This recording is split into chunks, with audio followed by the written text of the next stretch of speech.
Mosaic, a daily news program from Link TV, presents a selection of news reports from independent and state-controlled broadcasters from throughout the Middle East.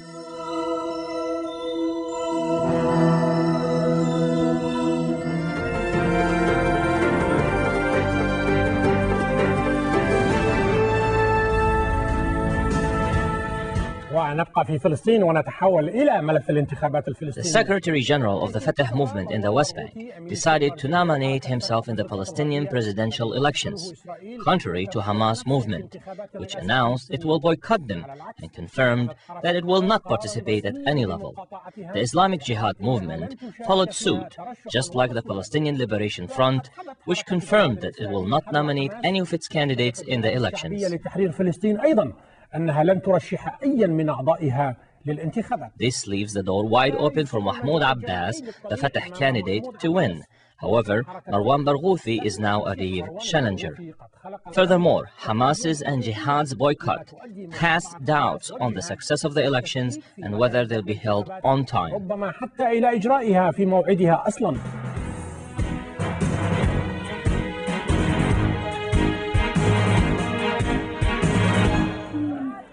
To begin with, no one thought that the Hamas movement will join the Palestinian presidential elections.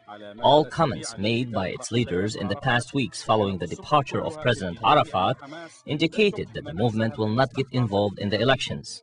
Now, they made an official announcement and provided an explanation.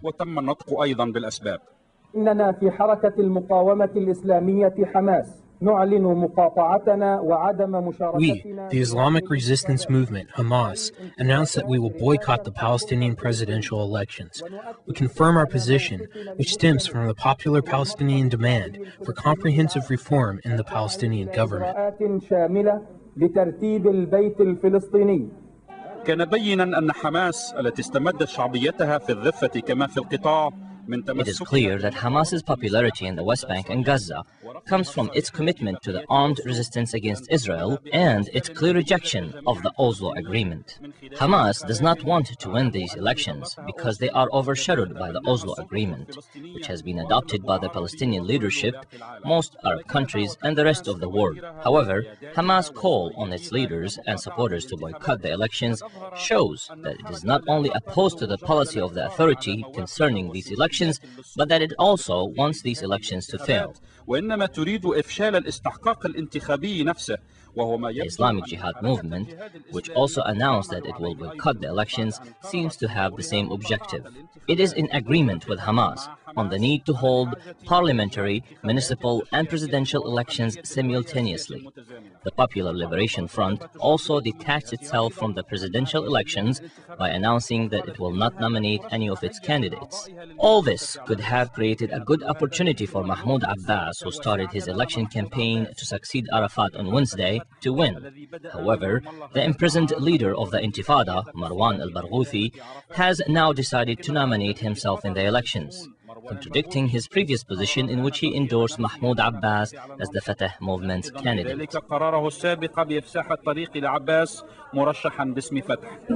There's a desire to run in the elections, and thus I will register his name.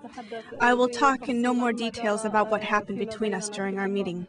Al-Barghouti's wife rushed to register the name of her husband before midnight, which is the deadline for registering the names of new candidates. This means that divisions within the Fatah movement are now possible. In addition, the challenge facing Abbas is now much larger because Al-Barghouti has a larger popular support base among Palestinians than Abbas does.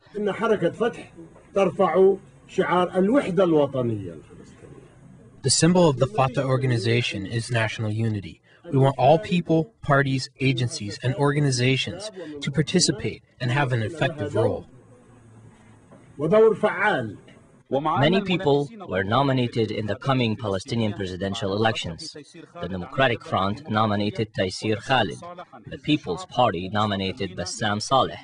and the Independents nominated Dr. Mustafa al-Barghouti and the journalist Majda al-Batsh. What may help Abbas to win is his policy of moderation, which is supported by some Palestinians, in addition to the fact that he is respected by the international community. After Marwan al-Barghouti nominated himself, and after Hamas, the Islamic Jihad, and the Popular Front boycotted the elections, it is no longer confirmed that the elections will be held on time. A decision was made by the Internal Security Agency to dismantle a Gaza Security and Protection Unit. This unit, otherwise known as the Death Squad, has been responsible for guarding members of the Palestinian leadership.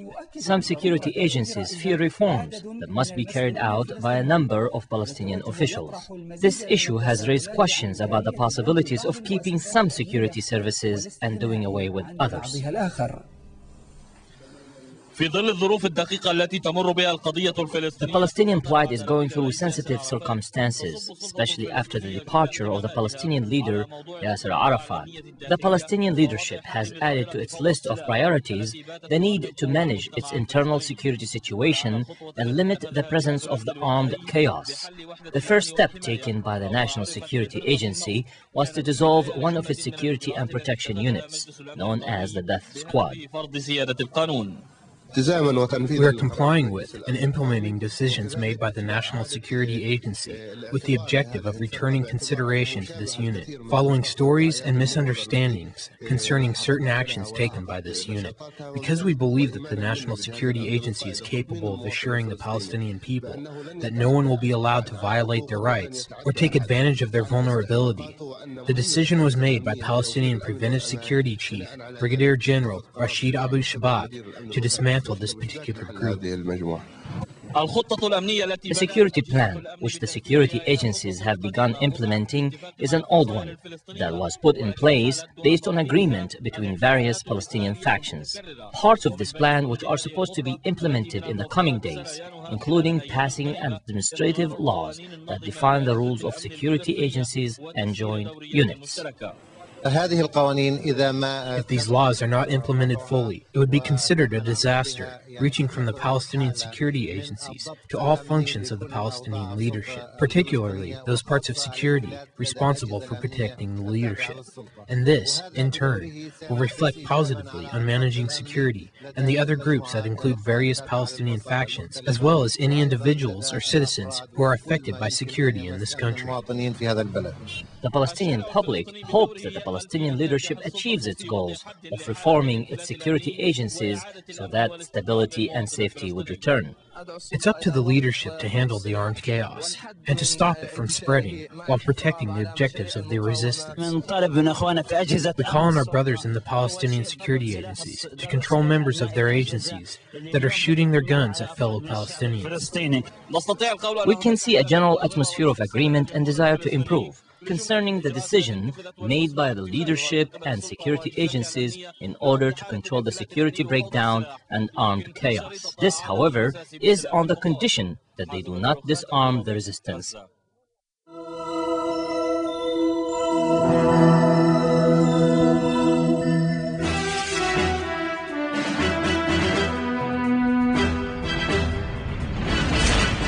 Egypt's Foreign Minister Ahmed Abul-Ghait and Israel's Prime Minister Ariel Sharon discussed the terms of a planned Israeli withdrawal from Gaza in 2005, including the deployment of hundreds of Egyptian troops to ensure calm along the Egypt-Gaza border, as well as the Syrian offer to resume talks with Israel. After meeting with Sharon, Abul-Ghait was expected to talk with Israeli Foreign Minister Silvan Shalom, while General Omar Suleiman, Egypt's intelligence chief, was to meet with Israeli Defense Minister Shaul Mofaz.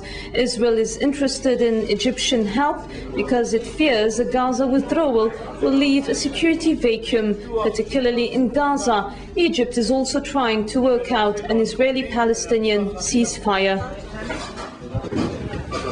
We, General Omar Suleiman, the Chief of Egyptian Intelligence, and myself are coming to Israel today in important, if not critical, times for the stability and peace in the Middle East. There would be a range of issues that we hope to discuss. Bilateral Egyptian-Israeli important issues, serious issues too. The Palestinian question, how are we to tackle the Israeli withdrawal from Gaza as well as parts of the West Bank.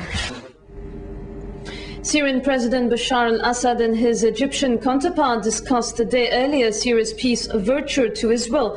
Assad emphasized on the need to reach a just and comprehensive peace in the region.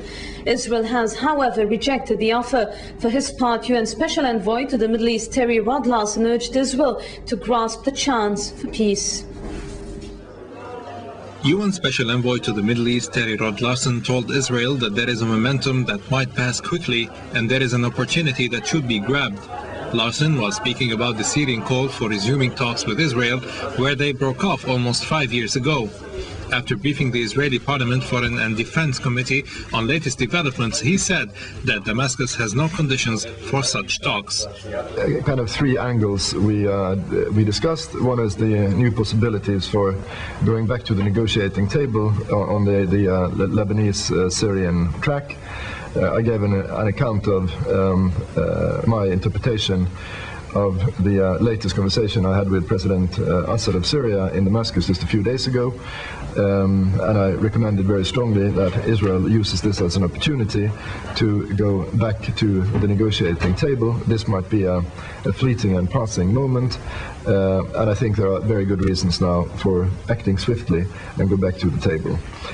Larson's announcement followed a summit meeting between Syrian President Bashar al-Assad and his Egyptian counterpart Hosni Mubarak in the Egyptian Red Sea resort of Sharm el-Sheikh. They met on ways to bring Syria and Israel back on the negotiating table after talks between them collapsed in the year 2000 in acrimony over the fate of the strategic Syrian Golan Heights, occupied by Israel since 1967. In his call, Assad reaffirmed Syria's principles with regard to peace in the region that must be based on UN resolutions which stipulate Israel's withdrawal from all occupied Arab territories. Egyptian presidential spokesman Majid Abdel Fattah said his country will press its case when Foreign Minister Ahmed Abul Ghait, currently in Israel, meets with his counterpart Silvan Shalom, who earlier dismissed Assad's offer as insincere. Sharon's government also set a condition on Syria, that of halting support to resistance groups. Syria has expressed its readiness to start direct and unconditional negotiations with Israel. Egypt has not offered any mediation. Egypt said it supports this step, and if there is anything we can do, we will do it. The issue doesn't need mediation. Israel knows what is needed from it. Syria has said we are not constrained by Rabin's document or any other previous agreement. Israel should follow suit. A Syrian official, quoted by the country's state news agency SANA, said his country's stand was unchanged and that it wanted to continue talks, taking into account what has been achieved, including the late Israeli Prime Minister Yitzhak Rabin's offer. According to Syria, Rabin, who was assassinated in 1995, offered a complete return of the Golan in exchange for a normalization in relations with Damascus. And resuming talks from the point they stopped would mean that Israel agrees to return the occupied heights to Syria even before the two sides start negotiations. Lebanon a day earlier witnessed a massive demonstration in protest against UN Security Council Resolution 1559 that targets both Syria and Lebanon. This report has more. From all around Lebanon, demonstrators gathered here in the capital to voice one call: no to U.S. interference in internal affairs, no to the U.S. plans against Lebanon. The country went into a partial strike after hundreds of thousands left their work, schools and homes to join the demonstration.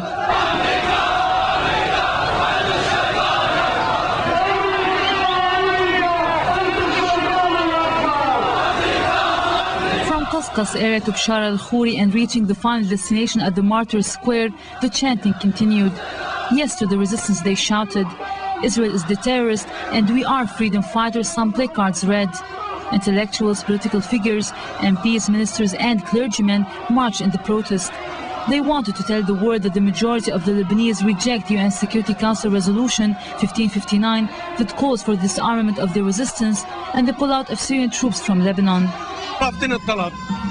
We reject this resolution. The people are also rejecting this resolution.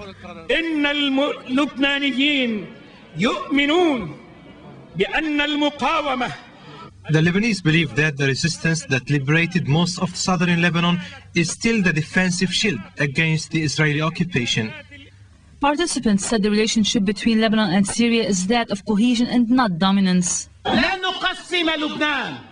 We will not classify Lebanon into advocates and opponents of Resolution 1559. This phase has finished, and the background of this resolution has uncovered. It's like any of the other scarecrows used by powerful countries for threatening. Due to its position, area, and surroundings, Lebanon has two choices.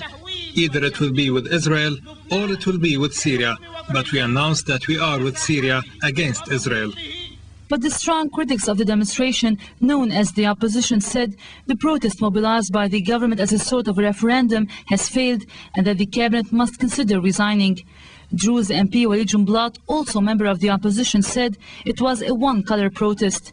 But organizers of the protest, the National Party's gathering, have said the march is not to hit back at an earlier protest by the opposition in which 2,000 protesters called for Syria to pull out. They said the march is a message to the U.S. and France, the sponsors of the resolution, that the majority of the Lebanese reject their interference.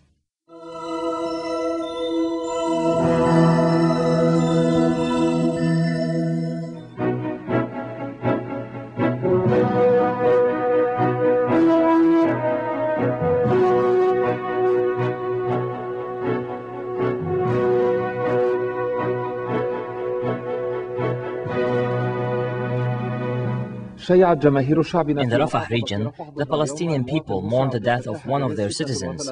His name was Mustafa Abdel Fattah al-Ghrisi, 33 years old. He was martyred by wounds sustained by Israeli tanks, missiles that were fired during an incursion by the occupation forces in Salam neighborhood in southern Rafah. The people of Rafah condemned the occupation forces' aggression. Israeli soldiers are carrying out a search campaign in Palestinian homes, where dozens of citizens were arrested and imprisoned. Emergency vehicles were seen rushing to the area to provide aid, especially since electricity and water has been cut off. Meanwhile, bulldozers continue to bulldoze the area near the border. The incursion into the Salam neighborhood coincides with other incursions by a number of Israeli military vehicles and bulldozers in the Nasser village south of Murad settlement. Our correspondent reported that the Israeli bulldozers destroyed 7 homes owned by Abu Jazar family. The Israeli occupation forces arrested 2 young men, Rami Marwan Fidda from Aqbat Jabr and Ayman bin al-Yaman from Jericho. Our correspondent in the area reported that Israeli occupation forces carried out an incursion in Aqbat al-Jabr refugee camp and imposed a military siege there. This incursion comes under the shadow of a continued intense military siege imposed by the occupation forces on the city. Meanwhile, the Israeli occupation forces arrested about 30 citizens in the district of Tul al-Karam during an incursion by a large Israeli occupation military force in a northern neighborhood of the district. Our correspondent reported that the occupation forces carried out raids and home searches amid heavy fire and arrested more than 30 citizens. The Prisoners Association warned about the deteriorating living conditions of Palestinian prisoners in Israeli occupation prisons, especially with the coming of the winter season. This was indicated in a letter from the prisoners about their increased suffering and the deteriorating conditions at the start of the winter season. In their letter, the prisoners described their difficult situation and deprivation imposed on them by the prison authorities. This includes punishment and tough measures like the continued prohibition against visitors and the policy of ignoring the need to provide medical care to prisoners, despite the increase in critical illness, some of which require surgery.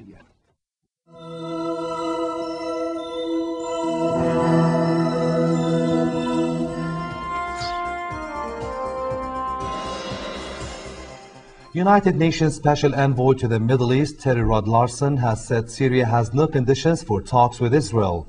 Larson, who recently met Syrian President Bashar al-Assad, briefed the Israeli Parliament Foreign and Defense Committee on latest developments. Syrian-Israeli talks broke down in 2000, largely over the issue of the occupied Golan Heights. Israeli Prime Minister Ariel Sharon has often said his government will not accept any conditions for revival of the U.S.-sponsored talks.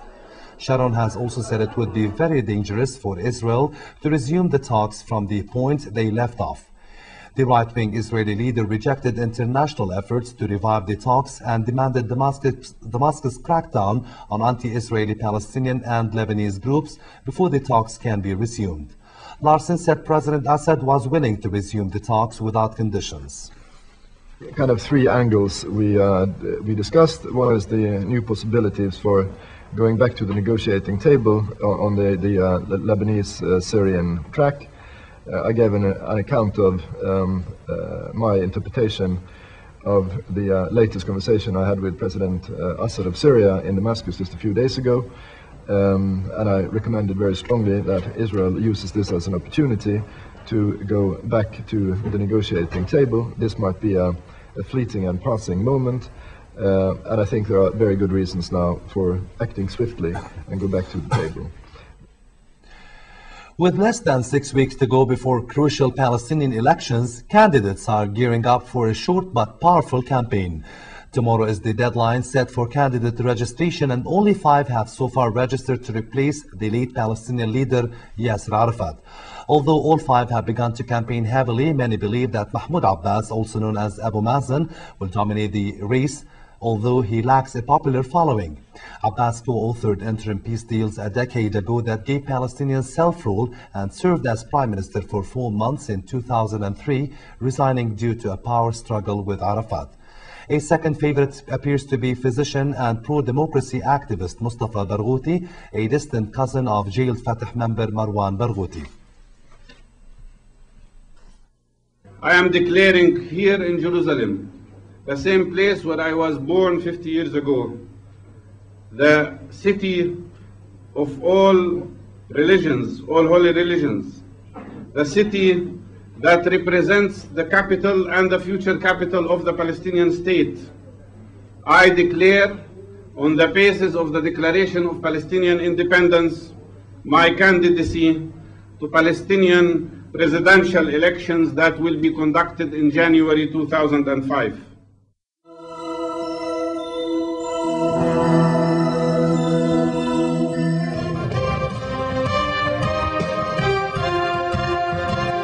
Three Iraqi children were killed when insurgents targeted a U.S. base near the town of Baqouba, north of Baghdad. Earlier, U.S. soldiers and 4 Iraqi